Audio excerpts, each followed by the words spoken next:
Modern history Lucent का ये theory चल रहा है ना, और इसका पार्ट नंबर 6, जिसमें रॉलेट एक्ट की आज कहानी चलेगी, ठीक है। और इसके अंतर्गत जालियांवाला बाग हत्याकांड, जांच के लिए हंटर आयोग और एक कांग्रेस द्वारा भी आयोग बनाया गया था, ये सब की चर्चा हम लोग डिटेल में करने वाले हैं। तो चलिए स्टार्ट करते हैं। रॉलेट एक्ट, हेडिंग लगाइए रॉलेट एक्ट। रॉलेट एक्ट आया कब? 1919 में, है ना। 1919 में रॉलेट एक्ट आया। देखिए, यह कानून तब आया जब भारतीयों के द्वारा ये प्रेशर दिया जा रहा था वादे के अनुसार भारत को आजाद करने की। कारण क्या था? प्रथम विश्व युद्ध के दौरान यहाँ से सैनिकों युद्ध में जाने के लिए अंग्रेजों ने एक यहाँ कानून पारित करवाया था कि अगर विश्व युद्ध अगर मैं जीत जाता हूँ और भारतीयों का समर्थन उसमें रहेगा, तो जैसे ही विश्व युद्ध खत्म होगी उसी के तदुपरांत भारत को आज़ाद कर दिया जाएगा। तो विश्व युद्ध में उसी के अकॉर्डिंग, शर्त के अकॉर्डिंग विश्व युद्ध जीत लिया गया इंग्लैंड के द्वारा, लेकिन भारत को आज़ादी नहीं मिली। और जब भारत की आज़ादी नहीं मिली तो जगह जगह पर हड़ताल देखने को मिला, क्राइम देखने को मिला, अंग्रेजों को बहुत मारा गया, है ना। कभी कारखाने तोड़ दिया गया, कहीं लूट लिया गया। ऐसे ऐसे बहुत सा क्रांतिकारी आंदोलन चल रहा था, चरम पर पहुंच चुका था। तो ऐसी आंदोलन न हो उसी के लिए खतरनाक कानून लगाया, जिसी का नाम दिया गया रॉलेट एक्ट, है ना। इसके अंतर्गत क्या था कि किसी भी आदमी को, संदिग्ध आदमी को पकड़ करके बिना वकील, बिना दलील को उसको जेल में डाल दिया जाता है। बड़ा खराब कानून था, है ना। ऐसा इसलिए कि भारतीयों को कमजोर बनाने के लिए यह था, ठीक है। चलिए, इसी के दौरान हम चलिए स्टार्ट करते हैं। रॉलेट एक्ट, है ना, हेडिंग लगा लिए होंगे आप लोग, 1919 की रॉलेट एक्ट। आइए, कहता है भारत में क्रांतिकारी के प्रभाव को समाप्त करने और राष्ट्रीय भावना को कुचलने के उद्देश्य से क्या प्रारंभ किया गया? रॉलेट एक्ट नियम लागू किया गया। कहता है कि ब्रिटिश सरकार ने न्यायाधीश सर सिडनी रॉलेट की अध्यक्षता में, किसके अध्यक्षता में? सर सिडनी रॉलेट की अध्यक्षता में एक समिति की नियुक्त की। यह समिति 1918 में एक रिपोर्ट प्रस्तुत किया। कहता है समिति द्वारा दिया गया सुझाव के आधार पर केंद्रीय विधानसभा, आज केंद्रीय विधानमंडल जो है बच्चे, वो क्या है? केंद्रीय विधानमंडल जो है वो लोकसभा, राज्यसभा यानी सांसद है, ठीक है ना, संसद। फरवरी 1919 में 2 विधेयक लाए गए, है ना। 1919 में, फरवरी के 1919 में 2 विधेयक लाए गए। कहता है विधेयक के पारित होने के बाद ये विधेयक को रॉलेट एक्ट या काला कानून कहा गया, यानी काला कानून के नाम से प्रसिद्ध हुआ। तो आपको ये भी पूछ सकता है कि रॉलेट एक्ट का एक और नाम क्या है, तो उसको क्या बताएंगे? काला कानून, ठीक है ना। तो रॉलेट एक्ट द्वारा अंग्रेजी सरकार जिसको चाहे, है ना, जब चाहे बिना मुकदमे के, है ना, जेल में बंद रख सकती है। इस नियम के द्वारा क्या करा गया? जिसको चाहे, जब चाहे, कभी भी, जब मन हो तब, बिना मुकदमे का, बिना दलील, बिना वकील को कोर्ट, है ना, कोर्ट कचहरी कुछ नहीं होगा और डायरेक्ट जेल में बंद कर सकती है। इतना खराब कानून था। कहता है इस प्रकार कैदी की अदालतों में प्रत्यक्ष उपस्थित करने का, अर्थात बंदी प्रत्यक्षीकरण को, जो कानून ब्रिटेन में स्वतंत्र नागरिक स्वतंत्रता का बुनियाद था, उसे भी खत्म कर दिया गया। यानी जो बंदी प्रत्यक्षीकरण, हम लोग यहाँ पे, है ना, पॉलिटी में पढ़ेंगे, फंडामेंटल राइट के अनुसार ही बंदी प्रत्यक्षीकरण, उसमें देखें कि इसको नहीं समाप्त कर दिया जाना चाहिए, लेकिन ऐसे अधिकार को भी समाप्त कर दिया गया था। और इंग्लैंड में इसी बंदी प्रत्यक्षीकरण को वहां पे मौलिक अधिकार के रूप में संज्ञा दी जाती है, ठीक है ना। तो इसके कानून के तहत आपके क्वेश्चन आ सकता है बच्चे कि रॉलेट एक्ट के समय कौन सा अधिकार समाप्त कर दिया गया था? तो आप लोग याद रखिएगा, बंदी प्रत्यक्षीकरण, बंदी प्रत्यक्षीकरण समाप्त कर दिया गया था। अब ये क्या है तो आप समझ सकते हैं, कैदी को अदालत में प्रत्यक्ष उपस्थित कराने का, है ना, करने का, प्रत्यक्ष उपस्थित करना है अदालत में। कहता है रॉलेट एक्ट को क्या कहा गया? बिना अपील, कोई अपील नहीं किया जाएगा, कोई आपको, है ना, पूर्व सूचना नहीं दिया जाएगा। बंद करने से पहले या पकड़ने से पहले कोई सूचना नहीं दिया जाएगा। बिना वकील, बिना अपील, बिना वकील और बिना दलील का कानून भी कहा जाता है। काला कानून, रॉलेट एक्ट बिना अपील, बिना वकील, बिना दलील का भी कानून कहा जाता है। क्लियर है? कहता है रॉलेट एक्ट को काला अधिनियम यानी ब्लैक एक्ट या आतंकवादी अपराध अधिनियम के नाम से प्रसिद्ध है। इसका और एक इंपॉर्टेंट नाम है आतंकवादी अपराध अधिनियम। आतंकवादी अपराध अधिनियम के नाम से भी ये प्रसिद्ध है। रॉलेट एक्ट के विरोध में 6 अप्रैल 1919 को गांधी जी ने कहा, 6 अप्रैल डेट याद रखिएगा, ये है ना, रॉलेट एक्ट के विरोध हो रहा है ना, ये इतना खतरनाक कानून है, भारतीयों को कुचल दिया जा रहा है। तो इसी के विरोध में महात्मा गांधी ने 6 अप्रैल 1919, 6 अप्रैल 1919, चूंकि ये फरवरी में लाया गया था, तो 6 अप्रैल 1919 को देश भर में हड़ताल का आयोजन किया गया। गांधी जी के उपस्थिति में, गांधी जी के अगुवाई में देश भर में हड़ताल हो। किसके विरोध में? रॉलेट एक्ट के विरोध में।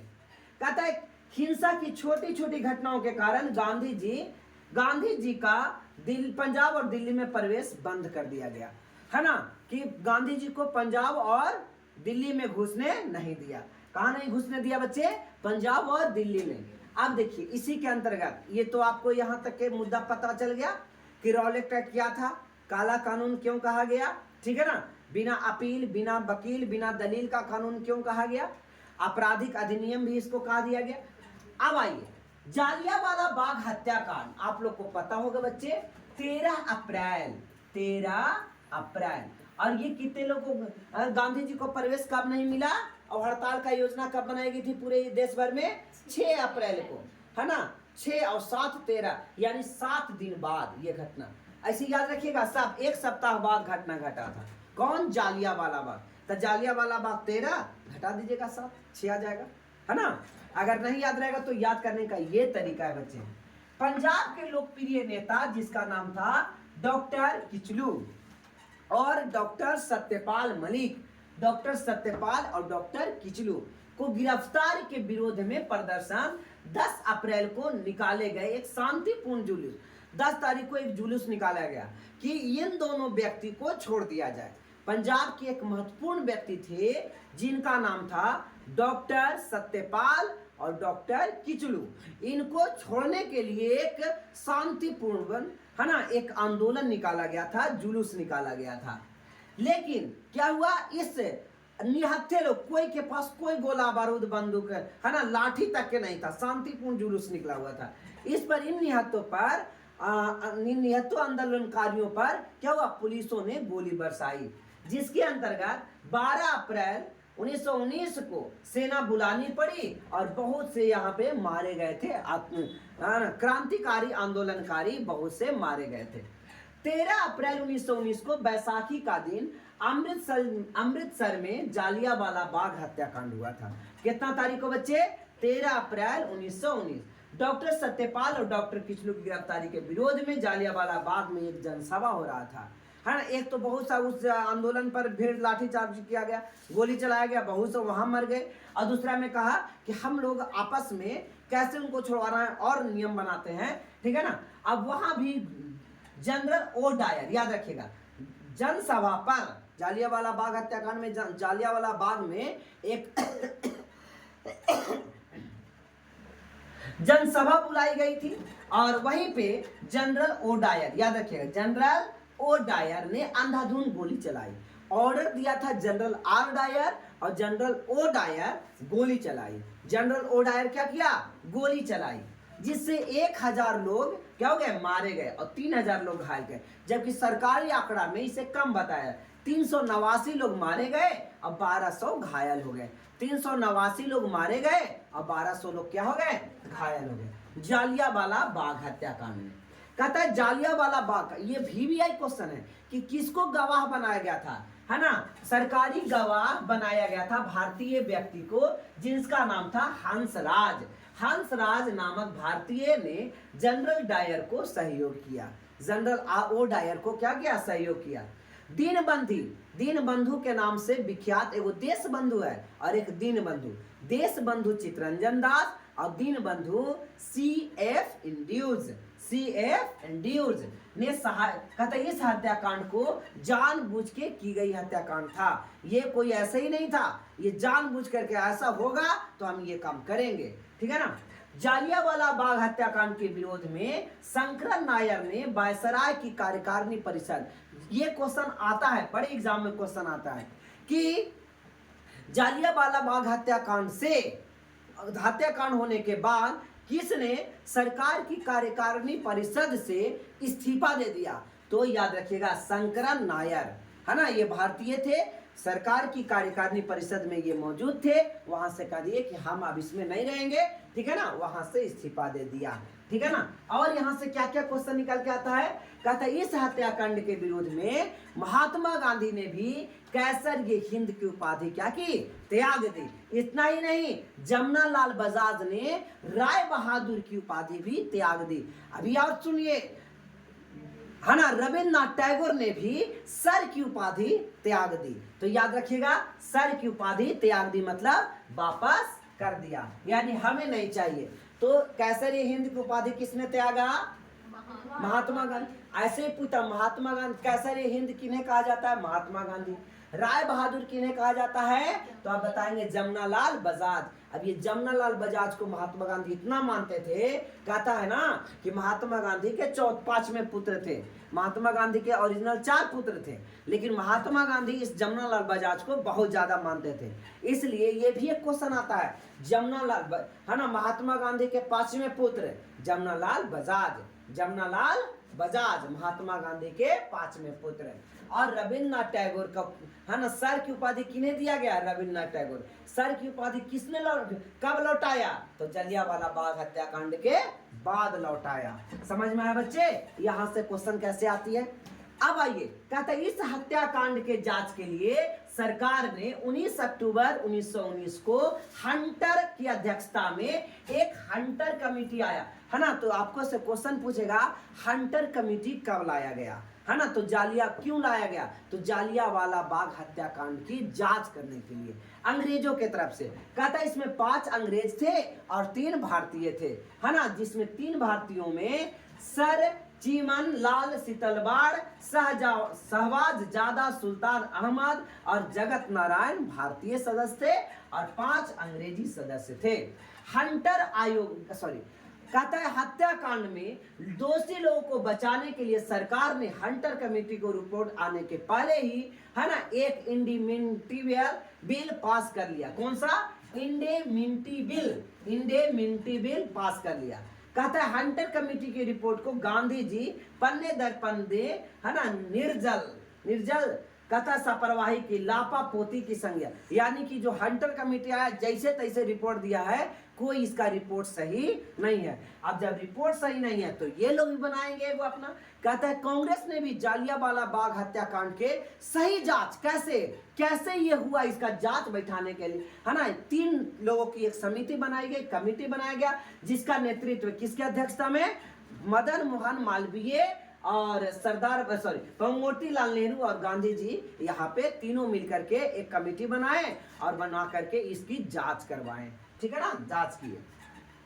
अगला देखो बच्चे, खिलाफत आंदोलन, है ना। ये खिलाफत आंदोलन भारतीय से जुड़ा नहीं है, ये खिलाफत आंदोलन तुर्की से जुड़ा हुआ है, अब्दुल कमाल पाशा से जुड़ा हुआ है और मुसलमानों के सेंटीमेंट से जुड़ा हुआ है। समझ में आ रहा ना। अगर कोई कह दे हमारा भगवान मान लो दूसरा देश में रह रहे, जैसे कहता है मुसलमान के सब भगवान सऊदी अरब में रहते हैं, अल्लाह, उसी प्रकार से हमारे भगवान, अगर वहां कोई विरोध हो रहा हो तो उसका कष्ट हमें भी होगा, ठीक है ना। चलिए, हमारा भगवान तो सब भारतीय है ना, सबका जन्म नहीं हुआ, पानी पूरा खिला गया, ठंडा बोला। खिलाफत आंदोलन कब हुआ, नोट करने वाली पॉइंट है ना, घर पे आप नोट कीजिएगा वीडियो देख के। कहता है खिलाफत आंदोलन, वीडियो को पॉज करके और नोट किया कीजिए। खिलाफत आंदोलन 1919-1920 में हुआ, ठीक है ना। तो याद रखोगे ये तुर्की के सुल्तान से संबंधित था। प्रथम विश्व युद्ध के बाद देखिए प्रथम विश्व युद्ध में कहा भारतीय मुसलमान, है ना, कि हम तबे साथ देंगे जब वहां क्या था ना, प्रथम विश्व युद्ध जब चल रहा था, तुर्की ब्रिटेन के विरुद्ध लड़ रहा था, ठीक है, और तुर्की था मुस्लिम कंट्री है, ओके। वहां इतना तहस नहस किया, इतना तहस नहस किया अंग्रेजों ने, तब भारतीय मुसलमान क्या कहे थे, है ना, भारतीय मुसलमान कहे थे कि हम तबे जाएंगे युद्ध में जब उसको पर कुछ नहीं करना, किसको पर, तुर्की पर, समझ में आ रहा है ना। लेकिन अंग्रेज का कोई बात नहीं, उसको कुछ नहीं करें, लेकिन करा था, उल्टा कर दिया था। कहता है प्रथम विश्व युद्ध के बाद ब्रिटेन और तुर्की के बीच होने वाले सेवर्स संधि, अब आपको नोट करना है बच्चे कॉपी में, सेवर्स संधि कब हुआ, 10 अगस्त 1920 को सेवर्स संधि कब हुई, 10। कहता है तुर्की के सुल्तान के समस्त अधिकार छीन लिए गए, है ना। जब युद्ध खत्म हुआ तो एक आपको पता है ना, युद्ध तभी खत्म होता है जब कोई ना कोई संधि होती है ना। सेवर्स की संधि हुई और जिसमें तुर्की के जो सुल्तान थे, यानी तुर्की के जो राजा था, पूरा मुस्लिम के राजा माना जाता था, ठीक है, और उसकी अधिकार को समाप्त कर दिया गया, छीन लिया गया। तो कहता है एक तरह से तुर्की राज्य छिन्न भिन्न हो गया, है ना। और विश्व भर के मुसलमान तुर्की के सुल्तान को अपना खलीफा मानते थे, यानी धर्म गुरु मानते थे। खलीफा मतलब धर्म गुरु, भगवान हमारा धर्म गुरु, जैसे बाबा रामदेव, ठीक है ना, और बागेश्वर धाम, धीरेन्द्र शास्त्री, ठीक उसी प्रकार से धर्म गुरु मानते थे तुर्की के जो सुल्तान होता था। इस प्रकार ब्रिटिश सरकार और तुर्की के साथ किए जाने वाली संधियों के न्यायोचित व्यवहार सुनिश्चित करने के उद्देश्य से भारतीय मुसलमानों ने एक वर्ग के राष्ट्रीय स्तर तक जिस आंदोलन का सूत्रपात किया वही खिलाफत आंदोलन कहलाया। कहा कि ऐसा नहीं होना चाहिए, सब मिल करके आवाज उठाएंगे। भारत में तो यही सोच रहा था, है ना, मुसलमान तो अलग थलग हो गया था कांग्रेस से, है ना। पंडित महात्मा गांधी बड़ा तेज दिमाग के थे, ये सोचा कि मुसलमानों को मिलाने का ही तरीका है, जरिया। क्या सोचे कि मुसलमान तो अलग है, चलो ये सब जो ये कर रहा है, खिलाफत आंदोलन चला रहा है, एक में हम लोग घुस जाते हैं। अब जब हमको साथे कोई, अब हम उसके वो कष्ट में है, अब अभी चल जाएंगे तो उसको क्या लगेगा, अरे अब हम लोग सब अपने हैं, लेगा ना। आप देखिए, तो ये सोचे कि अब भारत आजाद हो जाएगा, हिंदू और मुसलमान मिल जाएंगे, बढ़िया बात था। आइए, इसी को क्या कहा गया, खिलाफत आंदोलन कहा गया। कहता है हकीम अजमल खान, डॉक्टर मुख्तार अहमद अंसारी, मौलाना हसन, मौलाना अल हसन, अब्दुल बारी, मौलाना अब्दुल कलाम आजाद, मोहम्मद अली शौकत, ये सब तुर्की के समर्थक में थे। अली बंधु मोहम्मद अली और शौकत अली ने अपने पत्र, जिसका नाम था कामरेड, तुर्की एवं इस्लामी परंपराओं के प्रति सहानुभूति व्यक्त की, है ना। कहा कि ये बहुत गलत हो रहा है जो भी हो रहा है। अली बंधु के नाम याद रखना बच्चे, अली बंधु किसे कहा जाता है, तो मोहम्मद अली और शौकत अली को अली बंधु कहा जाता है। ये नाम VVI है, खिलाफत आंदोलन में ये दोनों नाम इंपॉर्टेंट आएगा, अली बंधु, ठीक है ना, जिसका नाम क्या है बच्चे, मोहम्मद अली और शौकत अली। 17 अक्टूबर 1919 को अखिल भारतीय स्तर पर खिलाफत दिवस मनाया गया। हिंदू और मुसलमान सब लोग भाग लिए और अंग्रेजों के विरुद्ध एक संगठन, मतलब एक मुहिम छेड़ दिया। अब इससे अंग्रेजों का मुसलमानों का सेंटिमेंट अब भारत के हिंदुओं के साथ भी जुड़ गया। अब हिंदू और मुसलमान साथ साथ हो गए। लेकिन ऐसा घटना घटते है ना, तुर्की का जो खलीफा था ना, वही खलीफे पादों को समाप्त कर दिया, इस लड़ाई खत्म। कहता तुर्की साम्राज्य के विभाजन के विरुद्ध शुरू हुए खिलाफत आंदोलन ने उस समय अधिक जोर पकड़ लिया, है ना। जब गांधी जी इसका समर्थन किए, अभी बोला ना, कांग्रेस ने इसका समर्थन कर दिया। गांधी जी ने खिलाफत आंदोलन को हिंदू मुस्लिम एकता का एक सुनहरा ऑप्शन माना, है ना। हिंदू और मुस्लिम का यही तो है कि हम दोनों एक हो सकते हैं और उसको मदद करेंगे तो हम लोग को अपना भाई भाई मानेगा, है ना। ऐसा हुआ भी। कहते सितंबर 1919 में अखिल भारतीय खिलाफत कमेटी का गठन किया गया। यहाँ पे क्वेश्चन नोट कर सकते हैं, अखिल भारतीय खिलाफत कमेटी का, है ना, गठन कब किया गया, 1919 में। कहता है 23 नवंबर 1919 को दिल्ली में, दिल्ली अखिल मतलब क्या, all India total Akhil Bharatiya खिलाफत कमेटी का अधिवेशन हुआ और गांधी जी ने इस अधिवेशन की अध्यक्षता किया। ये मुसलमानों का अधिवेशन है और उसमें अध्यक्षता कौन कर रहा है ना, कांग्रेस कर रहा है, गांधी जी कर रहे हैं। अब बताइए मुसलमानों का सेंटिमेंट अब इससे जुड़ जाए कि नहीं, ठीक है ना। आइए, गांधी जी की सलाह पर कमेटी द्वारा असहयोग और स्वदेशी भावनाओं को अपनाई गई।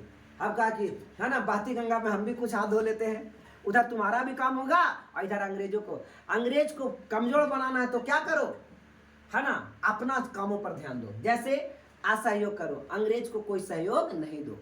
दूसरा स्वदेशी, स्वदेशी को अपनाओ, अपने सामान नहीं खरीदोगे तो वो लोग अपने आप ऐसे नाखुश होंगे। ठीक है ना बच्चे। अब आइए असहयोग आंदोलन। अच्छा, खिलाफत आंदोलन से क्या क्या सीखा? हाँ, खिलाफत आंदोलन से क्या क्या सीखा? क्या क्या खिलाफत आंदोलन में आपने पढ़ा? 1920 में स्टार्ट हुआ। इसका संबंध तुर्की के खलीफाओं से था, है ना। प्रथम विश्व युद्ध में बड़ा खतरनाक एक इसके साथ संधि करा गया, जिसमें वहां के खलीफाओं को समाप्त करने की बात करी गई, छिन्न भिन्न, जिससे तुर्की को साम्राज्य को कर दिया गया।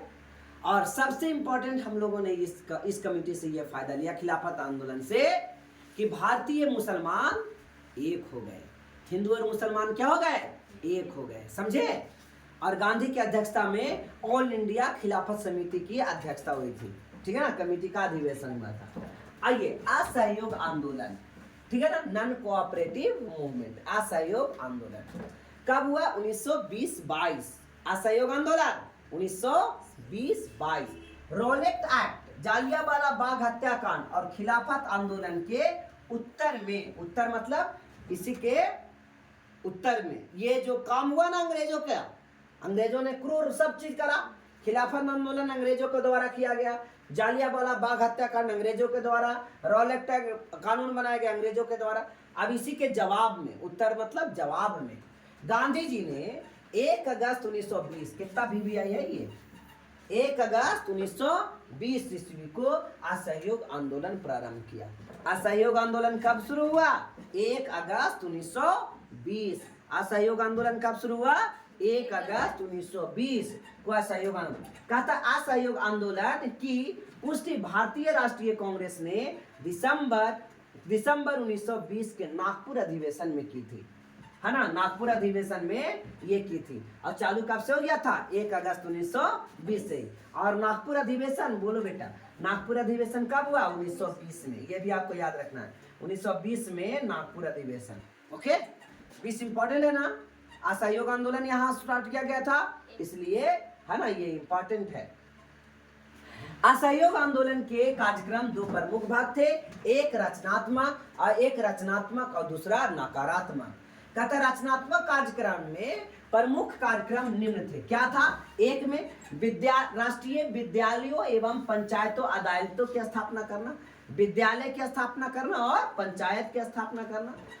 अस्पृश्यता, अस्पृश्यता मतलब छुआछूत से परहेज मतलब दूर बनाना, छुआछूत नहीं करना, ठीक है। हिंदू और मुसलमान की एकता पर जोर दिया गया, क्योंकि अभी 1924 में खत्म हुआ था कौन सा चीज? अभी क्या पढ़ाए थे आप लोग को? खिलाफत आंदोलन कब हुआ था? नहीं, खिलाफत आंदोलन कब समाप्त हुआ था? 1924 में। 24 में, 20 में तो 1920 में स्टार्ट हुआ, 24 में समाप्त हुआ था। अब बताइए, तो हिंदू और मुसलमान इसी के अंतर्गत एकता में नहीं आएंगे? आएंगे ना। स्वदेशी का प्रचार और हाथ से काते हुए और बुने हुए वस्त्र को प्रयोग करेंगे, यानी चरखा से बिना हुआ कपड़ा पहनेंगे। अंग्रेज के जो लोकाशायर मन है ना, वहां पे हैम्पशायर में जो कपड़ा बना गया था बड़े बड़े मशीनों में, उसको हम लोग पहनेंगे नहीं, अपना हाथ से बनाए गए कपड़ा को ही पहनेंगे। शराब का बहिष्कार और कर न देने का नकारात्मक कार्यक्रम था, है ना। इसका मुख्य कार्य, सॉरी, कर न देने का, यहां से देखिए, कर न देना। क्लियर हो गया? आइए, क्या क्या था इसमें? राष्ट्रीय विद्यालय की स्थापना करना और ग्राम पंचायत लेवल पर अदालतों का स्थापना करना। अंग्रेज से हमें घर की लड़ाई को अपने में सुलझा लेना है, ठीक है बच्चे। अस्पृश्यता यानी छुआछूत को खत्म कीजिए, हिंदू और मुस्लिम एकता को बढ़ावा दीजिए। फिर स्वदेशी प्रचार कीजिए, स्वदेशी अपना देश में बनाए गए चीजों का ही प्रचार प्रसार कीजिए और उसके द्वारा बनाए गए चीजों का इस्तेमाल नहीं कीजिए। अपने द्वारा काटा गया और बुना गया सूती के कपड़ा को ही आप पहनिए और उसके द्वारा नहीं। और शराब का बहिष्कार कीजिए और टैक्स नहीं दीजिए। ये हो गया रचनात्मक कार्यक्रम। 4 रचनात्मक कार्यक्रम थे, याद हुआ? 4 रचनात्मक कार्यक्रम। पहला क्या था?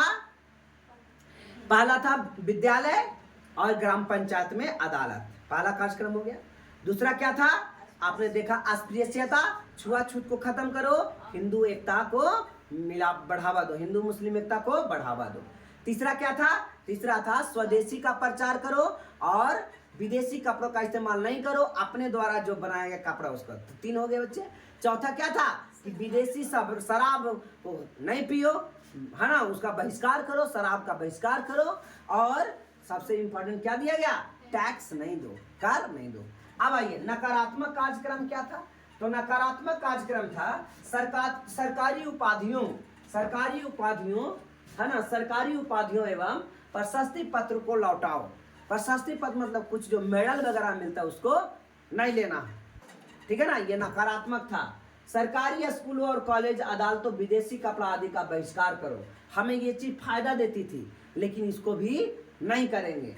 सरकार उत्सवों एवं समारोह का बहिष्कार। सरकारी उत्सव जो मनाया जाता उस सब द्वारा, जैसे क्या मनाया जाता? बर्थडे, वैलेंटाइन डे, अलग अलग, क्रिसमस डे, ठीक है ना, उसको क्या करना है? हम लोग अपने मनाते हैं। तो टीचर्स डे नहीं बोलते हैं, शिक्षक दिवस बोलते हैं, है ना। ज्यादातर क्या बोल, स्कूल है इंग्लिश मीडियम इसलिए उसको टीचर्स डे बोल देता है। अक्सर चीज को हम लोग दिवस बोलते हैं और डे वाला उस सब का है ना। कोई भी बर्थ दिवस कहता है, एक लोग भी बर्थडे, कोई बर्थ दिवस कहता है नहीं ना।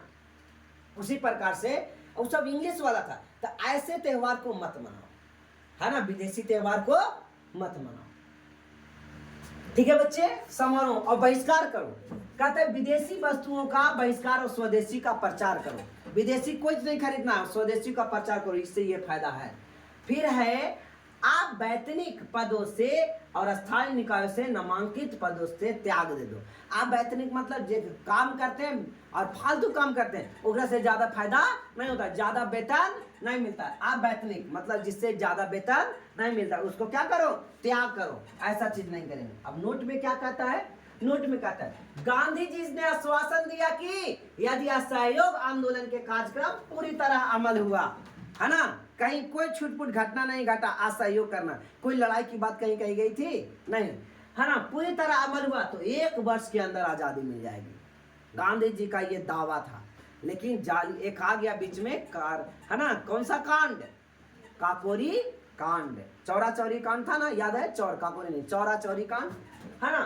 कहता है 1 वर्ष के अंदर आजादी मिल जाएगी। 1 वर्ष के अंदर क्या मिल जाएगी? आजादी। कहता है इस आंदोलन के दौरान ही गांधी जी ने वस्त्र त्याग कर लंगोटा धारण किया था, है ना। गांधी जी गरीब थे क्या? गांधी जी बहुत अमीर आदमी थे। और नहीं तो बताइए, आज के डेट में इंग्लैंड नहीं जा सकते और इंग्लैंड रह करके बैरिस्ट्रेट का डिग्री तैयारी, वहां पढ़ाई किया, डिग्री लेकर के आया, और आज तक के नहीं जा सकते। यानी हमारा से कंडीशन तो उनको बहुत अच्छा हुआ होगा, समझ रहा है ना।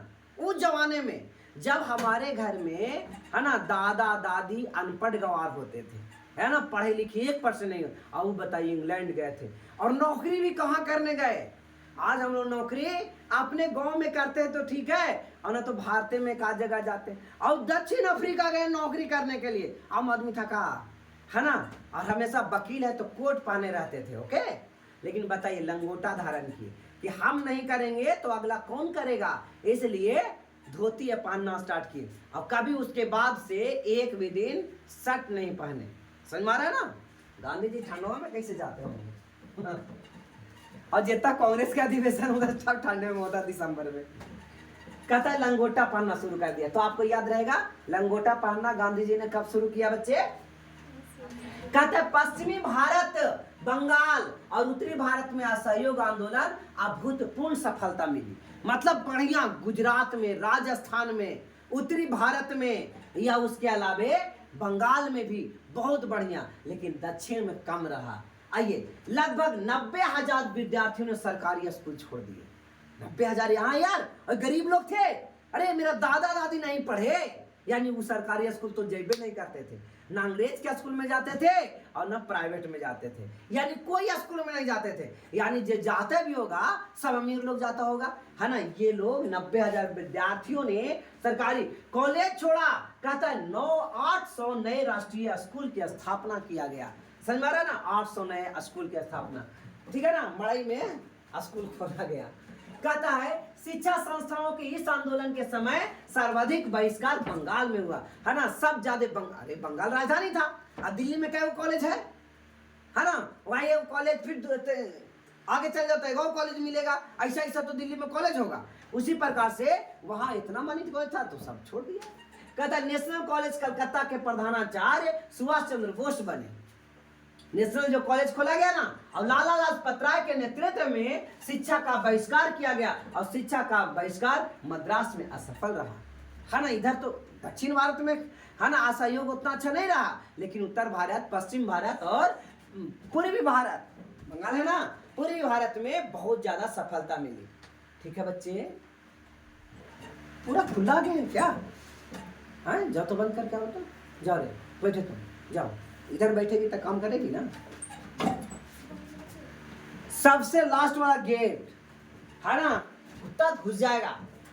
कहते इस आंदोलन के दौरान न्यायालयों का बहिष्कार करने वाले वकील प्रमुख थे, है ना, न्यायालय का बहिष्कार करते थे यह सब वकील। देखिए, देश बंधु चित्तरंजन दास और दीन बंधु CF एंड्रूज। अब उसको लिखेगी नहीं, आज तीसरा दिन है, 3 बार हो गया, लिखेगी नहीं, याद नहीं करेगी, क्वेश्चन नहीं बनता है। हाँ, इसे कौन याद करेगा? देश बंधु CF एंड्रूज और दीन बंधु सॉरी ऊपर, है ना, देश बंधु कौन? चित्तरंजन दास और दीन बंधु CF एंड्रूज। उत्तर प्रदेश के मोतीलाल नेहरू, जवाहरलाल नेहरू, गुजरात के विठल भाई पटेल, सरदार पटेल के भाई थे विठल भाई पटेल, सरदार वल्लभ भाई पटेल, ये सब वकील थे, काला कोट पहनते थे, सब नौकरी छोड़ दिया, बहिष्कार किए। और बिहार के राजेंद्र प्रसाद और मद्रास के चक्रवर्ती राजगोपालाचारी ने और दिल्ली के आसफ अली ने अपनी वकालत छोड़ दी और बहिष्कार करवाया। कोई से अपने भी नहीं करते थे, दूसरे कर भी नहीं देते थे। समझ में आया ना? ये सब याद रखिएगा। इससे क्या पता चलेगा कौन कहाँ का था, है ना। चित्तरंजन दास कहाँ के थे? बंगाल के थे। उत्तर प्रदेश के ये दोनों बापे बेटा है ना, उत्तर प्रदेश कानपुर। फिर गुजरात के विठल भाई पटेल और सरदार पटेल, बिहार के राजेंद्र बाबू और मद्रास के चक्रवर्ती राज गोपालाचारी और दिल्ली के आसफ अली। कहता है बहिष्कार आंदोलन में विदेशी कपड़ों का बहिष्कार सर्वाधिक सफल रहा। बहिष्कार खाली कपड़े का नहीं था, सब चीज, जितना भी विदेश से आया ना सब बहिष्कार। लेकिन सबसे ज्यादा बहिष्कार किसको देखने को मिला? कपड़ा। सब अपन घरे वाला कपड़ा पहनना शुरू कर दिया, पुराना तकिया में से निकाला होगा। कहता विदेशी कपड़ों की इस आंदोलन के समर्थन, कहता समय सार्वजनिक होली जलाई गई। सार्वजनिक होली मतलब, है ना, जितना कपड़ा था सबको क्या किया गया? होली जलाया गया, होलिका जलाया गया, ठीक है ना। असहयोग आंदोलन के समय शराब और ताड़ी के दुकानों पर धरना दिया गया, है ना। महिलाएं लोग बैठ जाते थे, है ना, पी के तू कैसे जाता है ऐसे देख लेते हैं, और शांतिपूर्वक धरना दिया गया, जिससे सरकार को काफी राजस्व में नुकसान हुआ। दारू से फायदा ज्यादा होता है ना, और ज्यादा फिर यहाँ पे नुकसान देखने को मिला। गांधी जी के आह्वान पर, आह्वान मतलब कहने पर, गांधी जी के आह्वान पर असहयोग आंदोलन के खर्च के लिए, पूर्ति के लिए 1921 में तिलक स्वराज फंड कहा कि इसमें लगभग 1 करोड़ रुपया आना चाहिए, है ना, लेकिन बहुत ज्यादा पैसा आया था। 1 करोड़ से अधिक रुपया जमा किया गया उस जमाने में। 1 करोड़ रुपया स्वराज फंड में, तिलक स्वराज फंड में। तिलक जी की मृत्यु हो गई थी, ठीक है ना, इस समय 1921 में तिलक की मृत्यु हुई, तो इन्हीं के नाम पर तिलक स्वराज फंड की स्थापना किया गया, और लोगों ने इसमें पैसा दान दिए, और दान की राशि इतना ज्यादा थी, है ना, कितना? 1 करोड़ से ज्यादा। और 1 करोड़ आज के डेट में ज्यादा है यार, है ना, और उस समय 1 करोड़ का क्या वैल्यू रहा होगा, समझ में आ रहा है?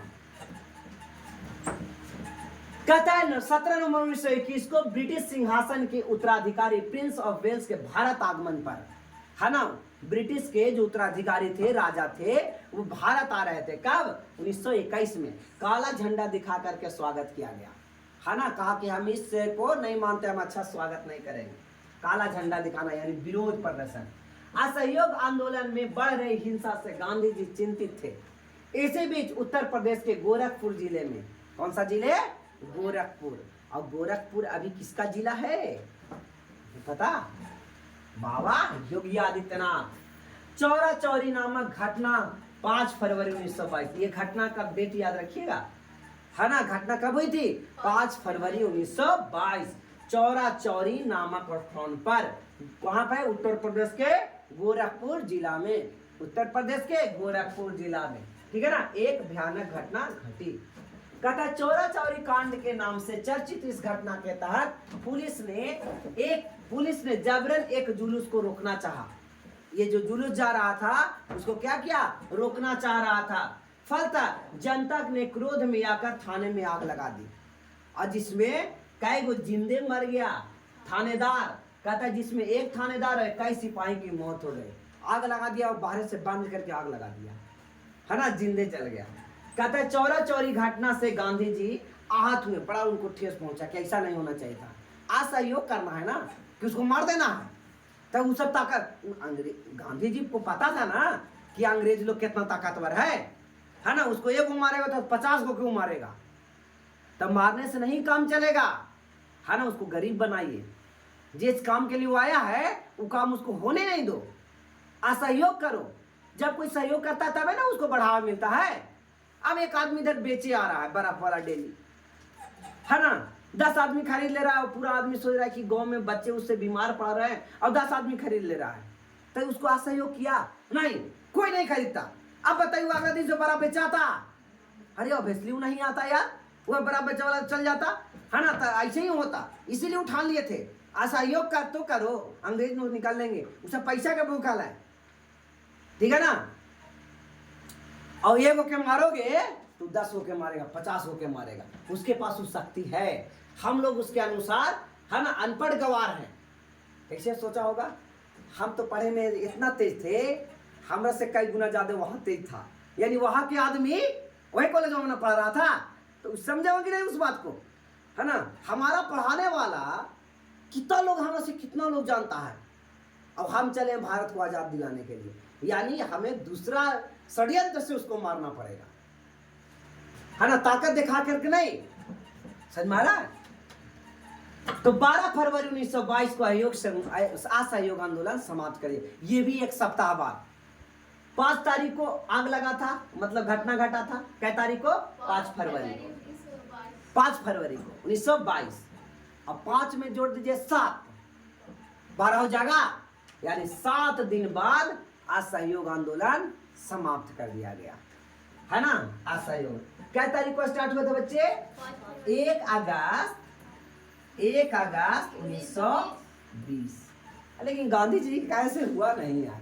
गांधी जी कहे ना अगर अच्छा से चला तो 1 साल में आजाद हो जाएगा। ये 1 साल को चीज, है ना, यहाँ तो 2 साल होने वाला है।